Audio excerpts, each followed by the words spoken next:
This is the part that you have to work on the entire time that you're promoting your retreat, and even during and after.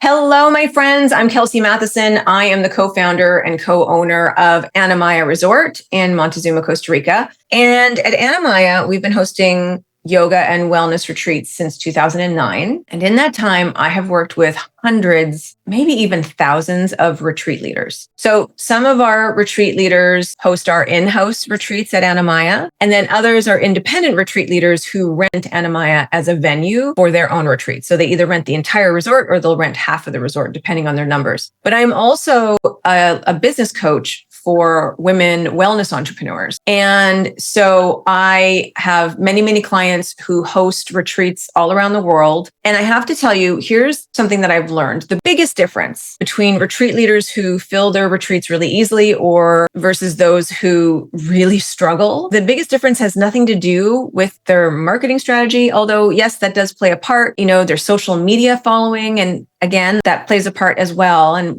we'll talk more about strategy at another time. And it doesn't really even matter like what their experience level is. The biggest difference is their mindset. Like I tell my clients all the time, business growth is an inside job. So I want to talk about the mindset of selling your retreat, because this is the part that you have to work on, the entire time that you're promoting your retreat, and even during and after. Many times I'll work with my retreat leaders, and we work, of course, before leading up to the retreat, sometimes during the retreat. They need my support, and then we'll do after the retreat as well. But your mindset and how you step into your leadership role or the retreat leader role is super, super important. Because here's the one thing I will say. If you don't work on your mindset, no amount of Instagram posts, no amount of Facebook ads is going to help you fill your retreat. So this video is part one of a two-part series. And in this video, we're going to cover the foundations, the mindset shifts that are super, super important for you to embrace before you even write like a single piece of marketing copy. Let's dive in. I'm going to share my screen with y'all. The retreat selling mindset, how to market your retreat with confidence, not desperation. And this is part one. The biggest difference between retreat leaders who fill their retreats easily and those who struggle, like I just said, it's their mindset, my friends. So it's fear that stops us before we even start. And let me tell you, whether it's your first retreat or your 50th, you will experience fear because it's just natural. It's the way that our brain tries to keep us safe. So if you've hosted retreats before, or if you're about to host your first one and you have thoughts like, well, what if I plan this whole thing and no one signs up? Or what if I put all this work in and I invest this money and only 2 people register? What if I'm not experienced enough to lead this? What if people think I'm charging too much? Or what if people think I'm out of my league and who am I to be doing this? If you've had any of those thoughts, you're not alone. I would say 90% of the retreat leaders that I work with have these exact fears, even the ones who've successfully hosted multiple retreats. And so here's the thing. Fear is not going away. It's just not. It's how our brain is wired. It's there to keep us safe. So what we want to do is we want to work with the fear. You feel the fear, but it's not a sign that you shouldn't do this. It's a sign that you're doing what matters. It's a sign that you're stepping outside of your comfort zone. It's a sign that you're doing something that you really believe in. You only feel this level of fear when something is really important to you and you deeply care about something. And you're kind of stepping into your role as this retreat leader, as, stepping into your purpose. So we're not going to eliminate the fear because that's just not realistic. But we recognize, okay, I'm scared. I'm maybe even terrified, but it's not a stop sign. It's a compass. It's showing me that I'm growing. It's showing me that I'm on the right path. It's showing me that I am evolving. And that's exciting. It feels super scary because, let's be honest, leading a retreat is one of the most vulnerable things I think you can do as a wellness professional. You're not just offering a 1-hour workshop or, a 90-minute yoga class. You're not just selling a single coaching session. You're asking people to trust you with their time, their money, and essentially the transformation that you're offering. You're inviting them into an intimate, typically a multi-day experience where you're visible, you're present, you're responsible for holding space. It's a big deal. And then when you're marketing your retreat, you're putting yourself out there in a very public way. You're saying, I'm hosting this, I believe it's valuable, and I am inviting you to join me. And that feels risky. That's super scary, because what if people say no? What if they scroll past your post? What if they judge you? So we want to go from, oh, I hope people sign up, to I'm inviting the right people. I'm going to show up. I'm going to talk about it. And I know that I'm attracting the right people for this retreat. And some people are going to say no, and that's okay. Shifting from that to like, oh my gosh, I'm fingers crossed. And I really, really hope that people sign up, to I know that this is amazing and I know the right people are going to find me. Do you see the difference? That is the energy that fills retreats. It's one of the biggest mindset shifts that you can make, is going from like a hoping, desperate, graspy energy to a knowing energy, to a deep down knowing inside that you are creating something valuable and you know that you will reach the right people to experience it. It's palpable, that energy shift. And remember, we're not getting rid of fear here. Rejection is normal. It's human. But again, it doesn't mean that you're not ready. So this is the energy that I want you to embrace. So when you start to feel like you're going into that spiral, panicky energy, just remind yourself, fear, normal. I'm just scared of putting myself out there. I'm scared that I'm putting maybe more emphasis on the outcome. And what I want to focus on is inviting the right people and knowing that this is an amazing experience and that people out there really, really need this. And so I'm going to put myself out there to reach them. So I'm going to tell you about one of my clients, and she's a yoga teacher who hosts retreats. She hosts retreats around the world. And she had planned this beautiful retreat in Italy. Everything was a go. But when people didn't immediately start signing up when she announced it, she totally panicked and she canceled it. And we started working together shortly afterwards. And she was telling me what happened. And, she admitted, she goes, I thought I would just send it to my email list. I had a list of 15, 20 people. I told them about it.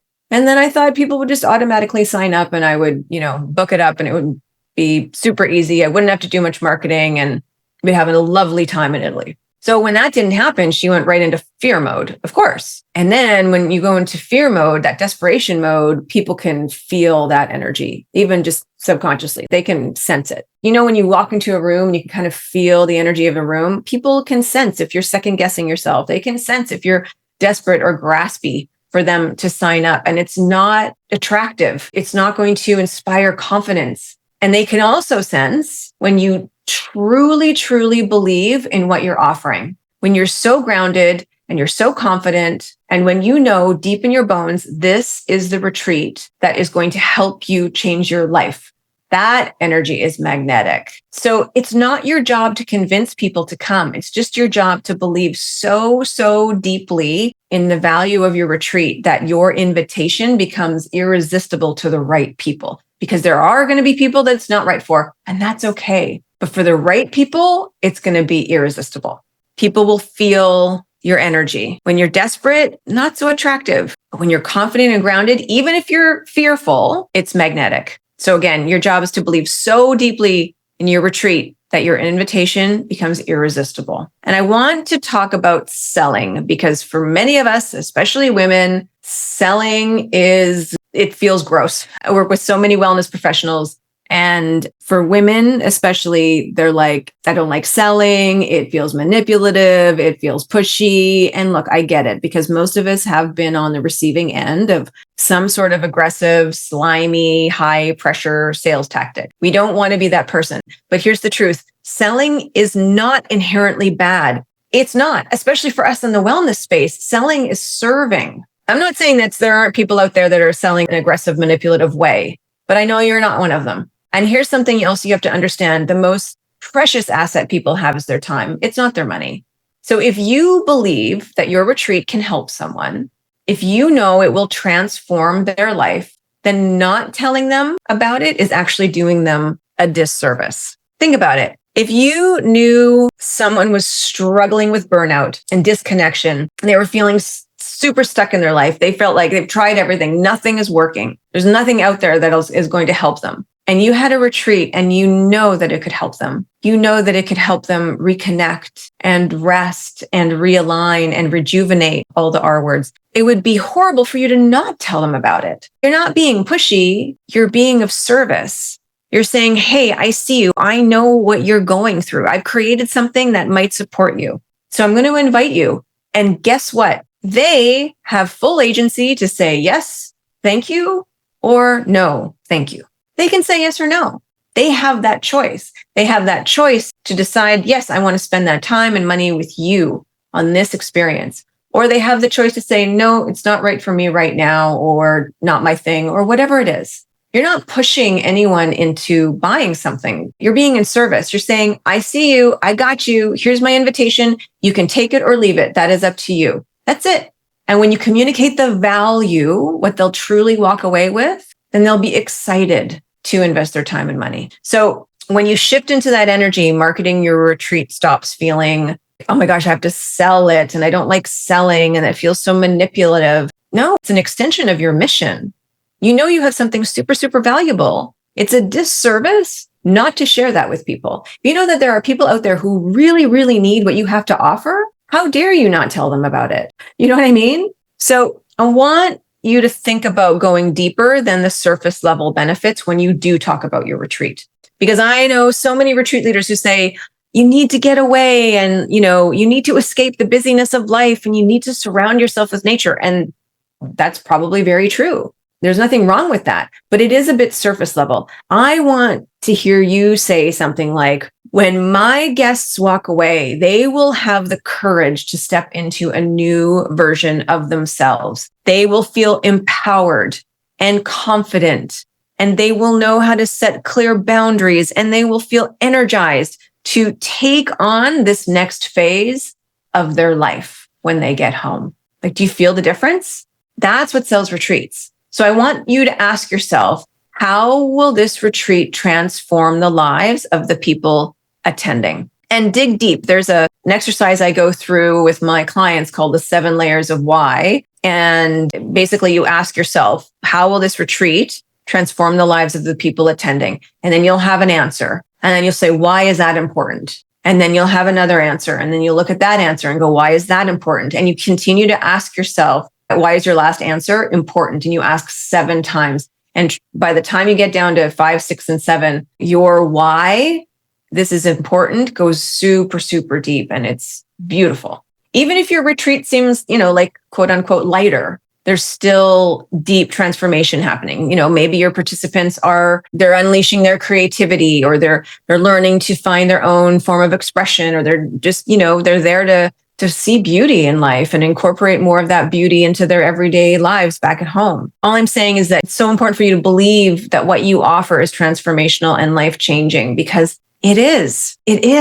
And you have an X factor that makes it transforming, or makes it transformational. I want you to think about what makes you unique as a retreat leader. I call this your X factor. I work with a lot of life coaches. I work with a ton of yoga teachers, and they're all, they're like, yeah, but so-and-so does this and so-and-so does that. And there's thousands of us, or tens of thousands, or hundreds of thousands, or millions of life coaches, millions of yoga teachers.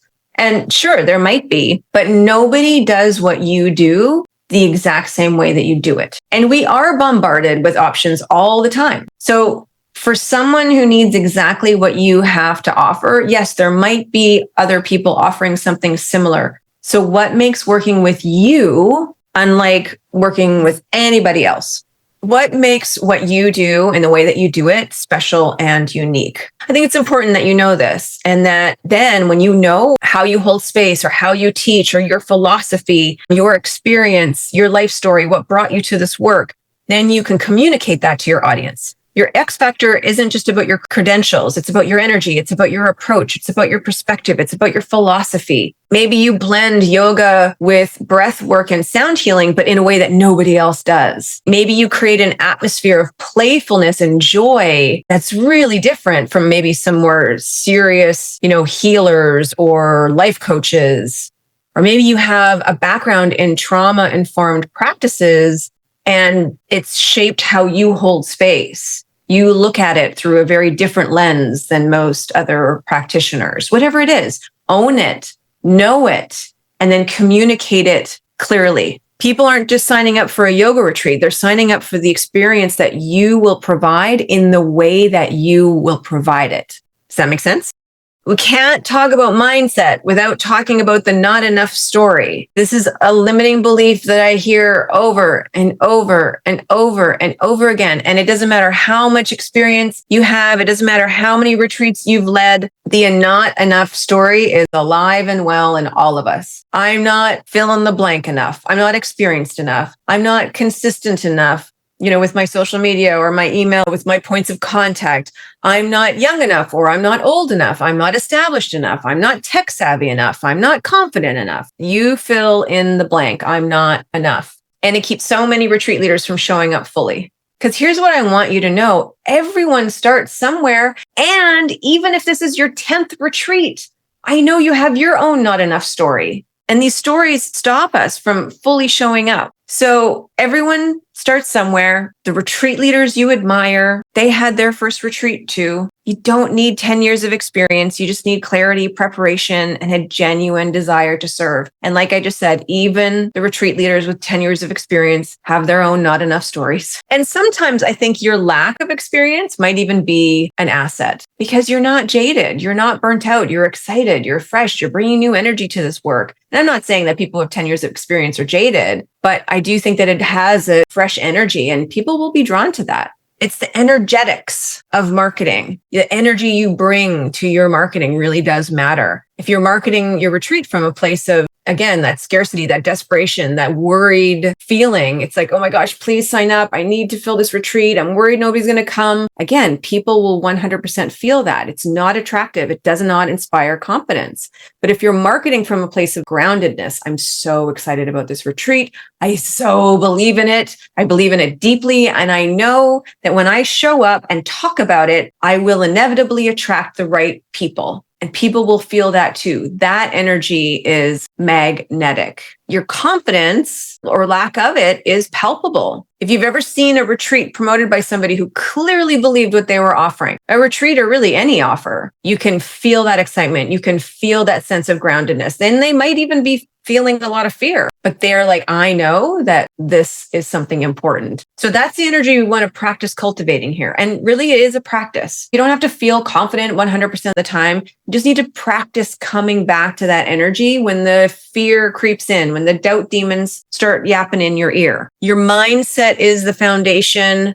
of everything. If you don't believe in your retreat, no marketing strategy will save you. I wouldn't say that people decide to host a retreat and they don't believe in it, but I do think that the not enough story, the worries, the spinning of like, nobody's going to sign up, nobody's going to pay money, all of that, who's going to come, who do I think I am, the imposter syndrome. That's what I'm talking about when, if you don't believe in your retreat. It's more about, I guess, believing in yourself. But when you trust yourself, and you know the value that you're creating and you market it from a place of service instead of desperation, your retreat will have a much better chance of filling. And not because you're perfect and not because you have it all figured out, but because you're grounded in your value and you're inviting the right people to experience it. We talked about welcoming the fear. It's your compass. If you're scared, it's the compass. You're stepping outside your comfort zone. It's just a sign that you're growing. Shifting from hoping to inviting. Wrapping your head around the fact that selling is serving. Articulating deep, deep transformation. Let people know how transformational your retreat is. Know your X factor. What makes you super unique? Release the not enough. The not enough is not going to serve us. And market from confidence. Again, not desperation, not graspiness, not worry.